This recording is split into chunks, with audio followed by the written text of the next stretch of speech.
Game 2 of the NBA Finals in the books. Boston now up 2-0 after a 105-98 win against the Dallas Mavericks. Game 3 coming up on Wednesday night in Dallas. Morgan, this Boston Celtics defense, I know we've seen it all year, but to see what they're doing against Kyrie and how they're making life a little more challenging for the others and Luka, this was a great performance. It's pretty incredible what they're capable of doing, I guess, night in and night out right now in the finals, 2 games through, right? But you're exactly right. It's against who they're doing it against. The knock on them with their path to the finals has been, hey, they're playing all these teams that are beaten up. Oh, the East isn't that good. And fair criticism too. But now they're doing it against a team with one of the best ball handlers in the world and Luka Doncic, who sometimes makes the game just look so effortless. So, yeah, it's pretty incredible that they've been able to do this for 2 entire games now. The job they've done on Kyrie. I mean, I thought game 1, I feel like, oh, Kyrie missed some shots. He'll be all right. The more you watch this, you're like, maybe he's just not super comfortable out there because of this Boston Celtics defense. And you go, where's the weak link, right? Sometimes you can hunt Peyton Pritchard if he's out there, or sometimes you could hunt Al Horford, maybe. But the team defense is always there. Yep. They play physical, they're long, the effort, constantly the effort is there, closing out on guys. And watching what they're doing, like, Kyrie just hasn't looked comfortable. Everything looks challenging. I know he got some stuff late in this game. He had 16 points, 7 of 18 shooting. But in this series, through 2 games, he's 13 of 37. That's 35%. He has not made a 3. 0 for 8. He's averaging in this series 14 points per game. Whew. And he finally got to the free throw line in this game because he didn't see any moments at the free throw line in game 1. So, yeah, his game, I think when you look at it, in some ways, you want to automatically go to he's off. He's got to step up. And yes, he absolutely has to do that. But give credit to where credit's due. Yes. And that's to the guys that are actually slowing him down. And it's not just one guy. It's literally, like you said, a team defense that comes together. So if he does cook the first guy, the next guy is there to at least put some pressure, some presence on him. So he has to make a quicker decision, and it's usually not going to be at the rim. It's usually in the paint, and then he has to look to pass out. And or if it is like that mid-range shot that we've seen him dominate throughout the postseason, it feels like it's just a little bit tougher because there's a little bit of a longer arm in front of his, or something's a little bit more physical that is getting up in his grill. And the paint is so packed right now. I mean, they are really like, hey, like, we don't really trust that Derek Jones got an open 3 tonight. He was wide open. They weren't even trying to contest it. Same with Dante Exum. They're like, we're not tripping about that because we trust our ability to close out on guys too. Yes. So it's like, let's make this really tough on Kyrie and Luka and make sure we're closing out on the shooters that we feel like we have to close out on. They just Kyrie just hasn't looked like Kyrie, and the reality is, the Mavs have 0 shot in this series if he doesn't get it. I mean, they can't have a 7 of 18. They can't have him shooting 35%. They just don't have enough. Wasn't it OKC that was doing a really good job of packing the paint, right? And I mean, as good of a job as they could do. And they started packing the paint, and we're like, ooh, what are they going to do? They're going to have to settle. They're going to have to rely on other guys.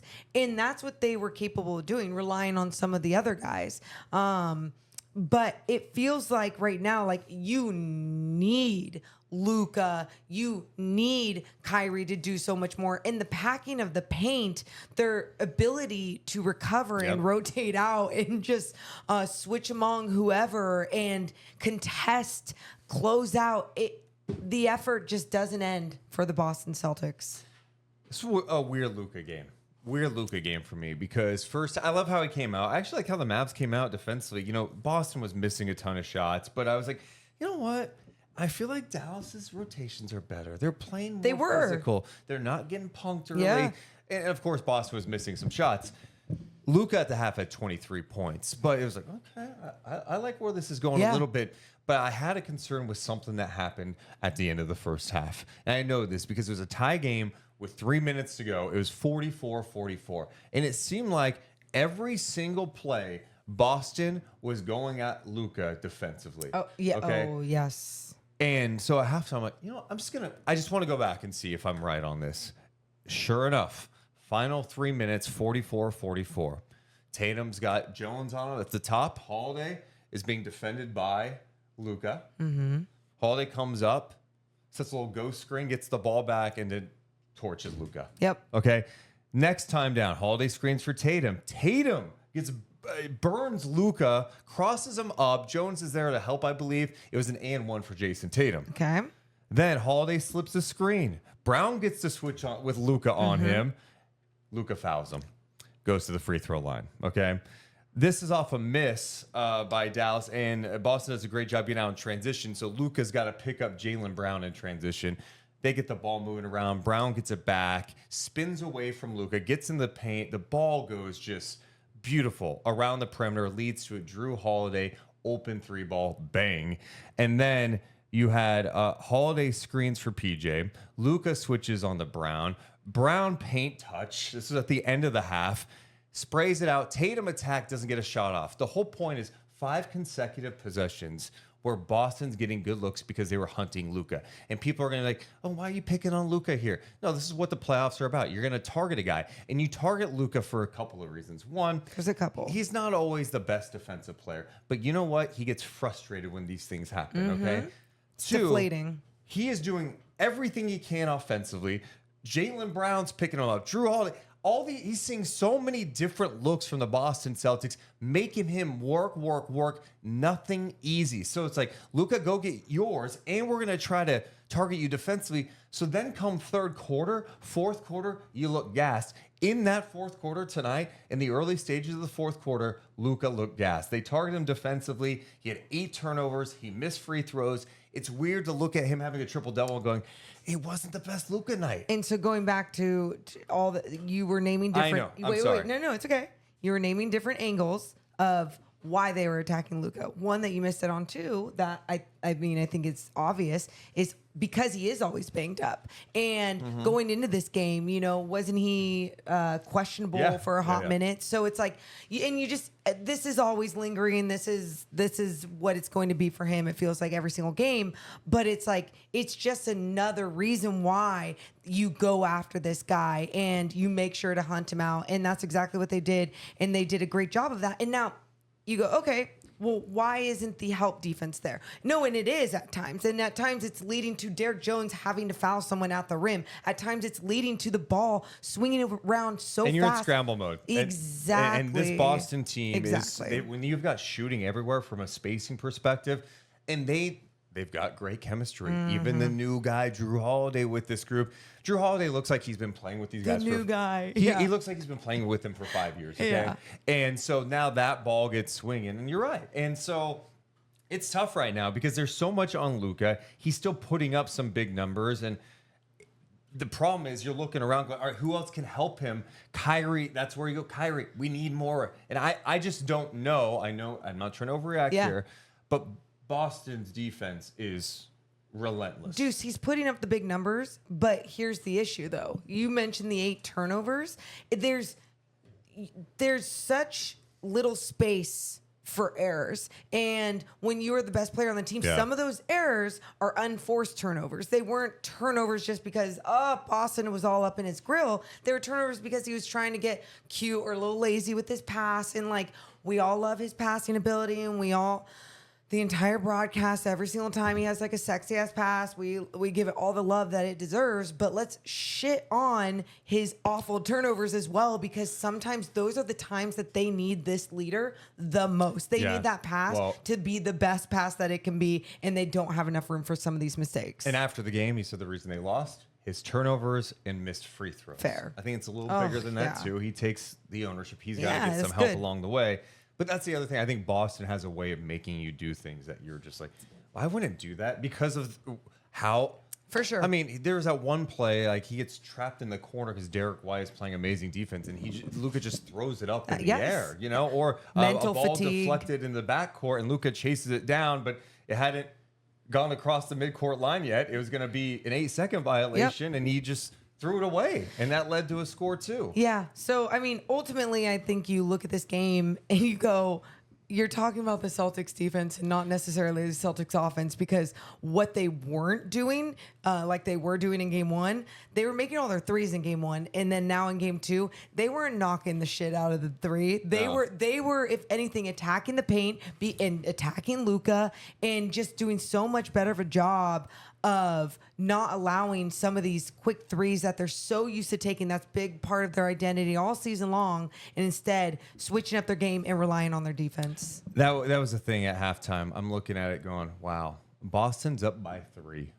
Tatum's 2 of 10 at the time. Luka's got 23 points at the time. And Boston as a team was 3 of 15 from downtown. And Boston was up. That was problematic to me. The 3-point numbers at the end, it was 10 of 39 in this game for the Boston Celtics, 6 of 26. So for the Dallas Mavericks, you still outscore them. Yeah. From 3-point land by 12. So you win that advantage too. And then the points off turnovers, we go back to Luka a little bit there, but Dallas has 15 turnovers, leading to 21 points for the Boston Celtics. On the other end, 11 turnovers, leading to 12 points for the Dallas Mavericks. One of the other points that was kind of being made on the post-game show was, something that they're with Indiana, their identity is pushing the pace, pushing the ball up, blah, blah, blah. You got 7 fast break points from the Dallas Mavericks. You don't have a team that can just run because you do have someone in Luka. I mean, that's why when Exum did go out there and it was like, just go, buddy. And then he would start to go and then he would get a little chaotic, turn it over. Everyone wasn't able to follow and be there. But they did go back a little bit more to being able to get a few looks at the lob, to get a little bit more of Daniel Gafford involved in everything as well. Yeah, and that's where Boston was throwing some different looks, and we did see some situations tonight where they threw 2 at Luka, and Dallas Luka made the right play, and it led to some good things. And I thought they tried some different things tonight. I mean, initially, like early on in the game, you're seeing PJ Washington bring up the ball. Oh, okay, they're trying to make sure Luka isn't being hounded the entire way. They want him fatigued with Jaylen Brown hounding him the whole time. They had those guys playing off ball a little bit more tonight. But the pace is like that. They can push a little more when Luka's on the bench and Kyrie and that group is out there. Maybe they could push a little more for sure. Yeah. But you also need spacing. And I keep going back to this, man. Like, we thought Maxey coming back for Dallas was going to really help them. Mm-hmm. And I think defensively, yes, he can help them. We noted this in game one. He did shoot it more tonight. Well, he did, but it did not. His shoulder is hurt. He can't shoot right now. 100%. And he's just not, so he's not a threat from out there, right? Yeah. Like, I mean, he physically cannot shoot the ball. I mean, he obviously, yes, he had a first shot, airballed, second shot, actually hit the rim, which is great. But he's not looking to shoot because it's not there right now. And that loss to them is such a huge loss, especially when you think about the size that the Celtics have. And you want to space them out a little bit too, because now and it's been a little bit of a challenge trying to maneuver with Gafford. And Gafford was better tonight. And I think the one thing that I like that Dallas did a little more in that second half was, all right, you're going to have Tatum on him. We're going to find a way to get Gafford the ball. And Gafford, be aggressive offensively. Like, go get yours. You know what I mean? Like, that I felt like that helped a little bit. He had 13 and 9 in this game. We don't have to get ahead of ourselves, but I'm excited to see game 3, because right now, what I feel like we are seeing, what we are witnessing is, holy shit, the Celtics really are the best team in the NBA in the way that they are making. It's not, I don't feel like this is like, major choke job by the Mavs not playing their style. It is the Celtics forcing them to play a different style. Let's talk more about the Celtics for a second. Specifically, Jrue Holiday.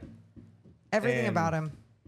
I mean, if Boston ends up winning a championship here, I mean, that's going to be one of the biggest pickups in a long time. Mm-hmm. The fact that not only that you land Jrue Holiday, you didn't land him in free agency. You landed him because the Bucks, a team in your conference, traded him for Dame Lillard, and then you work out a trade with the Blazers to get Jrue Holiday. And Holiday, 26 points. He had 11 rebounds. He did on 11 of 14 shooting. This guy is a menace. He's crashing the offensive glass. Yeah. He's playing awesome defense. Two-way guy. Relentless. He plays physical. The guy's like 6'3" and plays like he's 6'8". I love it. Go ahead. if you look at his stat line, you go, "Ugh, hell yeah!" I mean, you look at his stat line all throughout the season, and you go, "Oh my He was god!" Like awesome. what? Just his game, he's taking a leap, all these different things. But truly, you look at just like a specific thing that he does on the floor. His perimeter defense, hounding guys, and what that allows the rest of the team defense to do. And then the trust that he has in his teammates behind him, because you have Jason Tatum, Jaylen Brown, Derek White, Porzingis protecting the rim. Horford, just the list goes on. But it's a lot of times it's starting with him. Sometimes even Derek White's on night, and other times, Jaylen Brown as well. But Jrue Holiday so consistent on that end of the floor, and I think the importance of having a two-way guy like a Jrue Holiday that now can also contribute on the offensive end, because he wasn't, and he didn't do that in the regular season a lot. He wasn't looking to score. Right. And so to see him do this in the postseason, and it just all meshes and goes so well with this team, and it feels like that there's not a lot of egos, not even when Jason Kidd is dropping that Jaylen Brown is the best player on the Celtics, just to maybe rile some people up. I don't know. Maybe I'm misreading that. But real. I'm like, you know what? Like, I get it. Everyone's like, hey, Tatum's way better. I'm like, you know what? Brown's been pretty awesome. Thank and maybe you. Kid thinks Brown's. I don't know if he was trying to play. What kind of mind games does that play? Does he think like the Celtics are going to answer questions and be like, there's egos involved? let's debate it as a team. Like, I don't know. I mean, they're like, But Jaylen Brown is playing like the best player on the floor right now. yeah, I mean, I guess. But I even think Tatum, it's funny because we always look at the shooting and look. We mentioned this about Dallas a couple times. Like, when Kyrie wasn't putting up monster numbers at stretches throughout the playoffs, like, dude, but look what he's doing defensively. He's setting up his teammates. He's missing shots. Setting right up. now. Jason Tatum. Attacking. Okay, like, he's missing jumpers right now. And that's been a theme for him. And I'm not saying, hey, it's all good. Like, he's going to have to make shots. I tend to trust a body of work and go, he's probably going to make some shots, right? Yeah. Like, he's getting good looks. Like, he'll make some shots. I don't want him to let his missed shots dictate the rest of his game. And he is getting in the paint. He's setting up his teammates. He's getting tough rebounds. Yep. He's playing good defense. He's missing shots. He was 6 of 22 in this game, but he had 18 points, 12 assists, 9 rebounds, still making an impact. So he's missing shots, but right now too, whether you want to say he's lucking out or whatever it is, like, he has his other teammates stepping up and being and sometimes being the better players on the floor. Well, and that's Morgan. That's what you're You going to just need. said it. What? The What did I say? Celtics can stomach a 6 of 22 from Tatum. Yeah.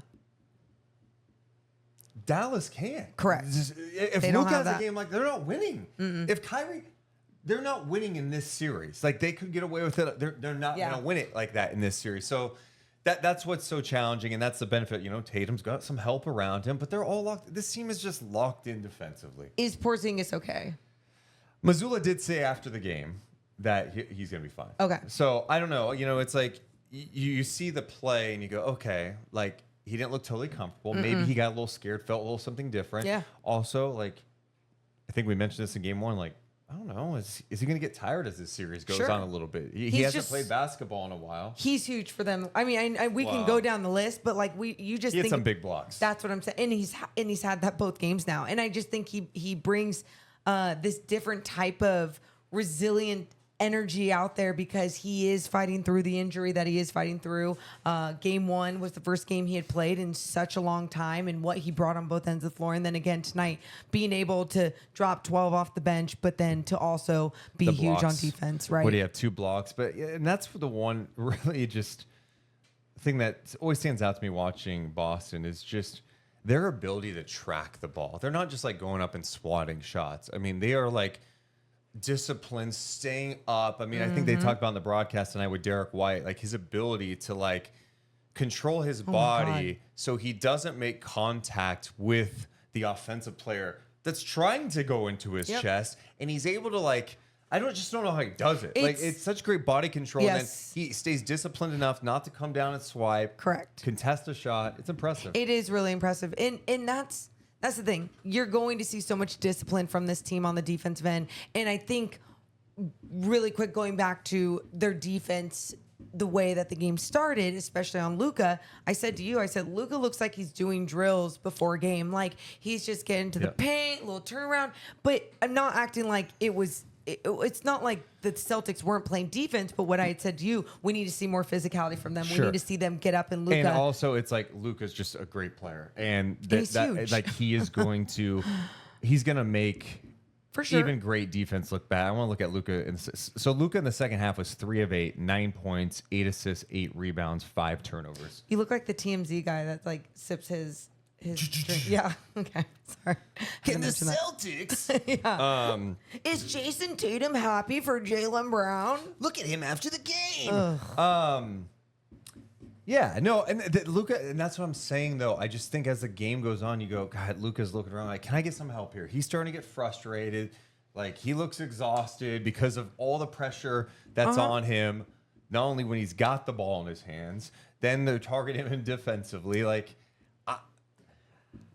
Game 3 is going to be interesting. And it's Wednesday night. And I think that's probably one of the better things about the NBA Finals. We get so used to games like every other day. And sometimes we're like, God, can we just go play some games? But for me, I kind of want these guys kind of at their best. Like, I want Porzingis to be right. He's going to get some treatment. Luka, get some rest. Figure it out. Like, get some treatment. And be ready for Game 3. That Dallas crowd's going to be absurd. We know that.